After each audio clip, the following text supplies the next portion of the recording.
Welcome to the Divorce Podcast, a podcast that aims to address divorce, separation and co-parenting here in the UK, countering the often sensationalist way it's portrayed in the media, challenging the status quo and driving for reform. On each episode, I'm joined by experts to discuss divorce, separation and co-parenting from different angles and to give their opinions and to debate them.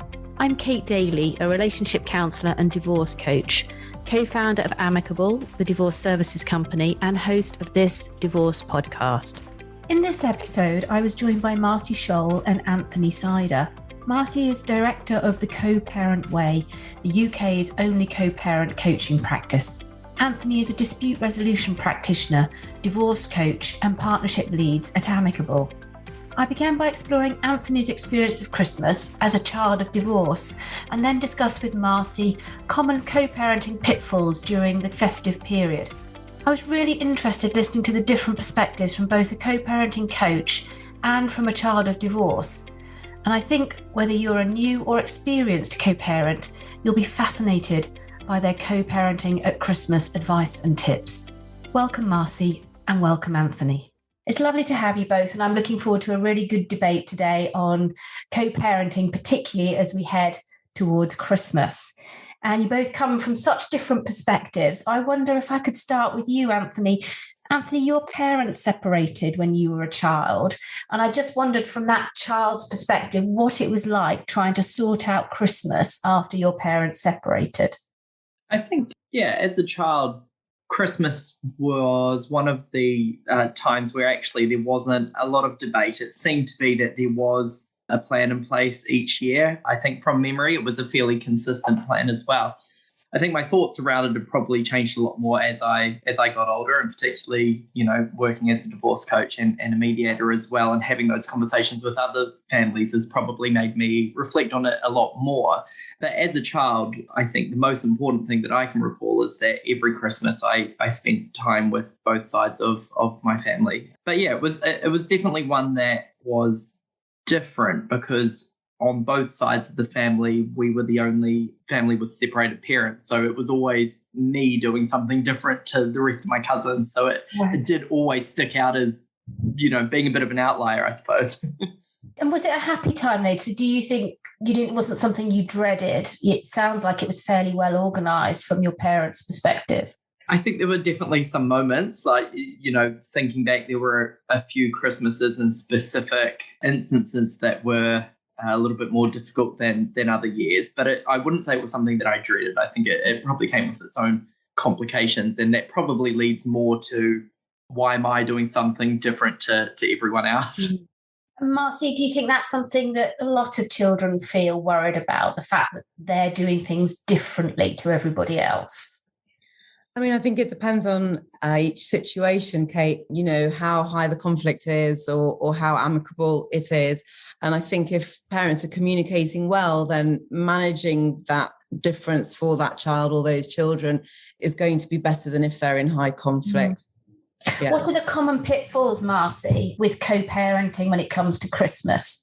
Honestly, I was thinking about this before I came on the podcast today. And I think, the thing that really seems to get people and really gets to people's kind of emotions is this idea of panic that we're not going to see our kids over Christmas. It can often send us into into an overdrive and lead us to interact in ways that perhaps we wouldn't usually at other times of year, and communication can break down. And, deciding that decision of where the kids are for Christmas Day, New Year's Eve, they're kind of the two hot spots to look out for, aren't they? And dividing children between the holiday season can be really charged. So I think, if you're kind of looking for a tip, one of the things that we would recommend would be to kind of plan in advance as far as possible. Like you just said, Anthony, having a structure in place meant that you knew where you were going from year to year, from week to week. And I just think that's the thing that I notice is keeps the stability for children as they, are in this time of year. So keep communicating, have a plan and stick to that plan. So when it actually comes to the nitty-gritty of those kind of breaking up those days and sharing out those days, is there one way better than another, or does it come back to that same thing that, everyone's circumstances are different and you've got to really think about your own individual circumstances. And I guess what I mean is, should you be splitting the day or should you rotate the day from year to year? Are there some common things that work well? I think as long as there's an underlying premise of fairness, then I think that's always a good place to start from. And whether that's half the morning with one parent and the afternoon with the other parent, or whether you decide to share the day together and all be in the same place, I think that depends. Some families that I work with do, a week over Christmas and then hand over, and then the other family does a week over New Year, and then they rotate that each year. So they take it in turns to get Christmas and take it in turns to get New Year. I'm wondering if you're going to have people who are newly separated listening to this, looking for tips and advice. And I think if you are newly separated and thinking about how to approach this, then try and think of it from your children's perspective, not your own perspective, because really it's about trying to keep your children as safe and stable as possible, where they have the access that they need to both of you, obviously geography dependent, but try and keep it as smooth and as respectful and as playful in a way for your kids as possible. You mentioned that word playful. Anthony, do you have happy memories of Christmas then as a child of divorce? Yeah, absolutely. And I completely agree with everything that was just said as well. I think that obviously a lot of these things are circumstantial, and it has to work on a practical level, of course, in terms of when parents are working or not working or how far apart they are. But actually thinking about it from the child's point of view, what is that day going to look and feel like for them? So, for example, on my dad's side of the family, we've got quite a blended family. I've got half siblings and I've got step siblings. Well, some years, doing a handover at lunchtime was great because my step siblings would do the same thing and then we'd all be at dad's. But other years, they'd be at their dad's that afternoon. So actually, what's the point in me going to a house with no kids in it for the afternoon when I could have stayed with all of my cousins, And so sometimes I think that the best tip in terms of making sure that it is playful and a really good day is thinking it through each year about, well, what's happening at each household? And is that going to be the best day for the child? It's probably the best way to go about it. But yeah, I've got a lot of good memories. It's interesting then when you add in the complexity of a blended family, isn't it, that you're actually having to communicate with so many sets of families and adults. It does become something that you need to give some consideration to, and in plenty of time. I mean, that communication between the blended family, I guess that's something that maybe you learn as you go as a co-parent. It's not something you automatically will think of if this is your first separated Christmas, is it? In your first separated Christmas, you're just going to be thinking about your own immediate family. I mean, one of the questions that I get asked a lot of the time when I'm helping co-parents is around whether or not you should try and, be together all in one place if it's your first separated Christmas. So the idea that you don't go to two separate households, but somehow you put a brave face on it and you all just are in one home together. Marcie, what are your thoughts on that? That's a really good question. I was just reflecting on my own experience, and I did that. My son was 1 that first year, and we did do that. We did spend Christmas Day together, partly because we had no idea how to not spend it together. It was all like so emotional and difficult and tricky. And that worked out fine. And then subsequent years, there were parts of the day that we spent together. Interestingly, I've got 2 sets of clients at the moment who are newly separated and who are choosing to spend Christmas Day together. One of them is actually sleeping overnight in the house in the spare room and waking up on Christmas morning.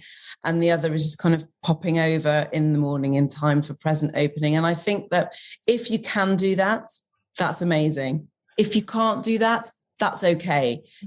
Please do not beat yourself up over the fact that it is a highly charged, difficult situation that you're in. And as long as you're, putting your kids front and center and, you're thinking about what they need, and that might be they need their parents not to be having a massive argument on Christmas Day. And therefore you might choose then to not be in the same place. That's okay. That is okay.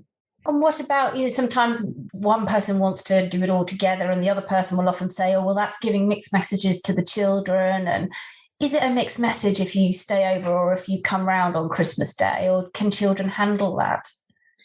I think as long as you're clear, Kate, and you have really good lines of communication in place where you're being very direct about what's going on. So mummy's staying over tonight, mummy and daddy aren't getting back together, or whatever the unit of your, the makeup of your family is, but mummy and daddy aren't getting back together, but we want to spend Christmas. Both of us want to spend Christmas with you this year. And don't make it a blanket thing going forward, because as you just said, it changes, right, from year to year. And who knows what's going to happen next year. So just in the moment, this year we're doing this. This is what it means. This is what it doesn't mean. And with that clarity, kids just want clarity. They want boundaries and clarity, and they want to know what's going on. And I think then off they go and open their stockings and their presents. And I'm making it sound quite idealistic, I know, but roughly speaking, that should work. I think a lot of it is also around how it connects to your co-parenting for the rest of the year as well. If it's not unusual for the two of you to be in the same place, then it's probably not unusual for the two of you to see each other at Christmas time. If like my parents, there isn't a lot of communication, it's not the best dynamic. For me, it would have been really unsettling to see them in the same place.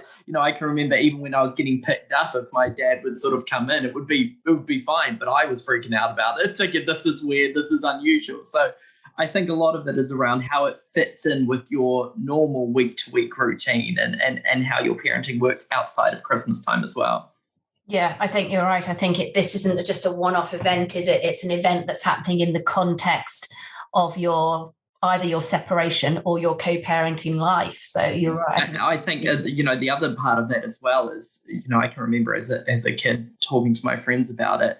I only ever saw it as a positive, the fact that I got to have 2 Christmases some years, 2 Christmases, 2 birthdays, what not to love, Santa comes to both houses and it's amazing.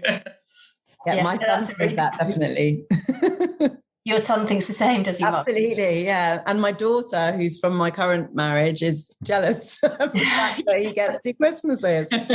What to do? Yes. Anthony, what about traditions then? How important is it to continue with some of the Christmas traditions that you've maybe set up when parents separate? And if it's not possible to do that, then how do you go about making new ones? Yeah, so I think for myself personally, I can't remember the Christmas traditions prior to my parents separating because I was only about five at the time. But something that we did create on my mum's side of the family was our own new tradition. It was quite common that what would happen with our Christmas is that I would spend the morning with mum, have lunch with extended family, and then do that handover in the afternoon. So we started doing a Christmas breakfast, which, was croissants and orange juice and fruit salad. And, it's a little bit different because it was summertime Christmas. But that was a tradition that stuck. We, even right through university, I'd come home with my flatmates on Christmas morning because no one does a Christmas breakfast. So we'd all come home to mum's, have Christmas breakfast, and then they'd go off to their families as well. And even now we will, FaceTime home and have Christmas breakfast. So that was just something that we adapted and we made that work for us. And Christmas breakfast is my favorite part of Christmas Day. That's really interesting. So out of the situation where you're forced to do something different, something new and creative and lovely, creates the new onward tradition for your family. I like that. That's great. And that word adapting is like the best word ever, isn't it? For everybody going through this, it's like it's okay to find a new way of doing things and actually can be quite nice, and you can be creative about what you do, right? So yeah, exactly. It can be a fresh start, can't it? A chance to, as you say, do something different and creative. Absolutely. Let's touch on presents now. So we often get this age-old debate, don't we, of presents, and sometimes there can be very different economic circumstances for parents, mums and dads, or dads and dads and mums and mums. And how do you tackle the issue of presents and what you're going to spend and how that's going to work? It feels like a minefield just thinking about it. I think it probably is a minefield. Some general good practice is, for it to be child-led where appropriate. So child writes Christmas list or Christmas letter to Santa or, whatever that looks like. That's probably long enough, if possible, to be shared between both houses. And if there are different economic circumstances, to really encourage the child to kind of think about that spectrum of cost, if they're old enough to do so. I'm just assuming, let's say that they are. And sharing the list, sharing the list between both houses, indicating, what you can afford to buy or what you want to buy or get for them this year, and communicating. And you know what, Kate, it always comes down to communicating. If you can talk about it, you can generally come up with some kind of solution that works for both houses.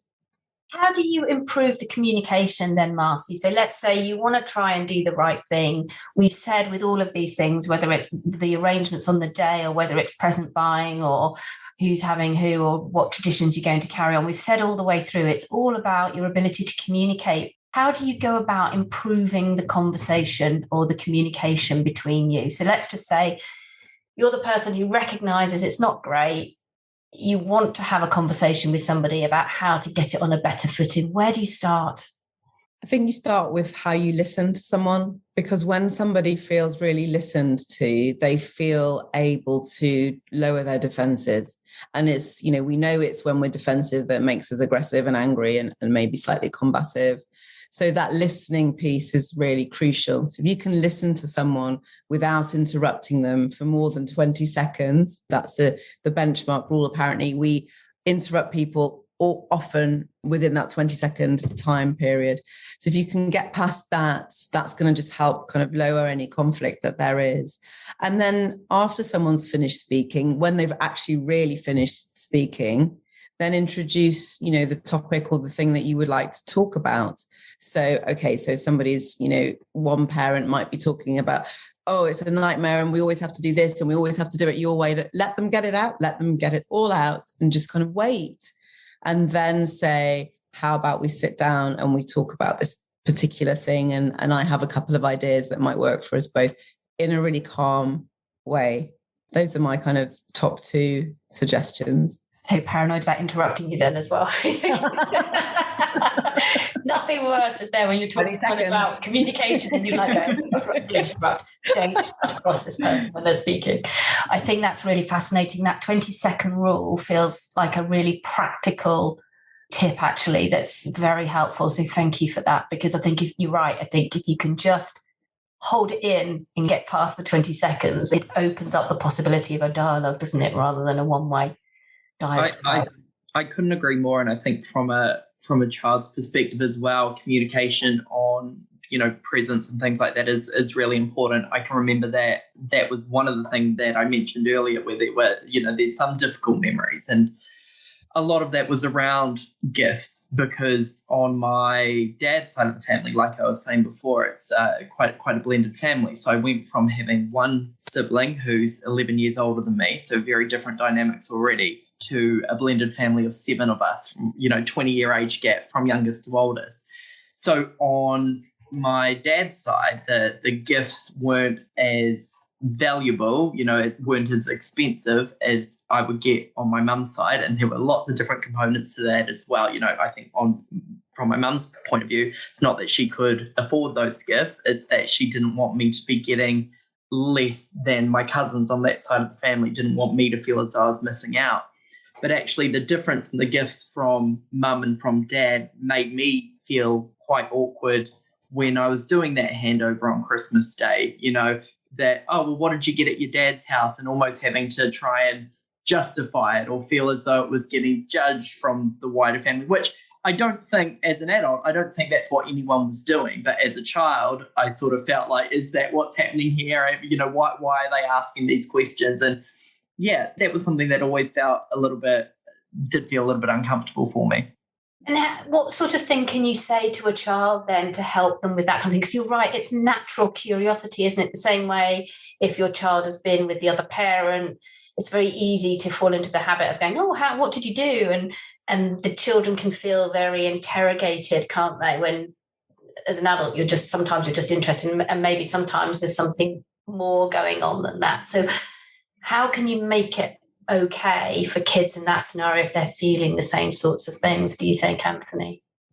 I think it's just, having a sort of conversation with them probably prior to Christmas, sort of preempting that there may be differences, or what that may look like, or the explanation. As a child, I probably didn't understand the difference in those dynamics. And, you don't really understand the concept of money as a child. And a lot of the times you can fall into the trap almost of feeling as though, the amount that you're getting in terms of your presents is, how much love there is. And, is that being shared out? Are other siblings being different? I think, sitting down and explaining that and talking that through, and importantly, hearing that from both sides and the same messages on both sides about the other parent as well is something that would have helped a lot, I think.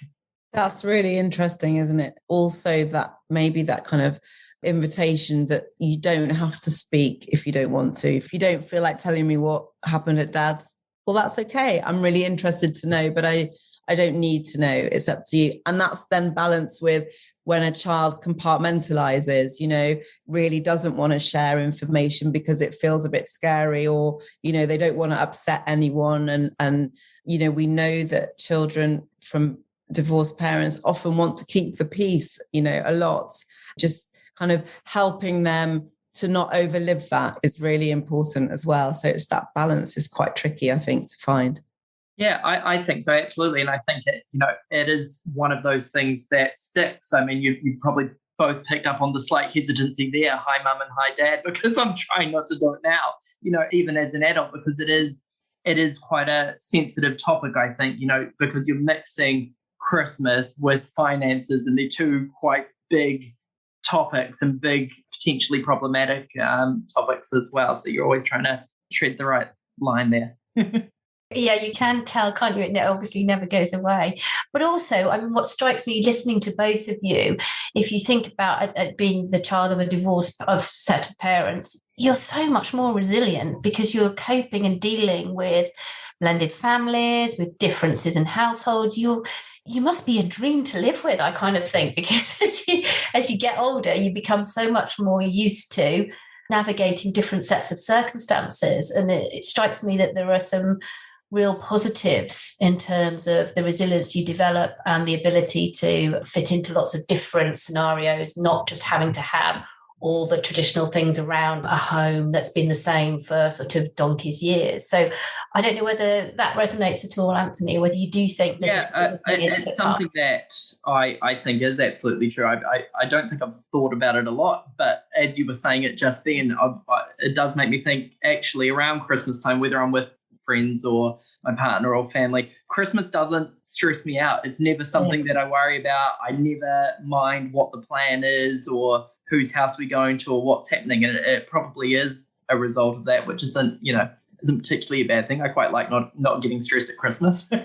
Yes. We're just coming to the end of time. It's been a fascinating discussion. Marcie, if there are people listening who are approaching that first Christmas, what are the top tips? What would you say to somebody going into this festive period? Communicate, just keep talking, plan, ask your kids what they want, not letting them become the decision makers in the process, but, hear their voice, hear the voice of the child, and just be respectful and considerate of the other house as much as you can be. Yeah, I think that's right. And, I think you, as you say, there's this emotional overlay onto Christmas, which is like no other holiday. And it's just trying to keep it in perspective, isn't it? When you're being really triggered.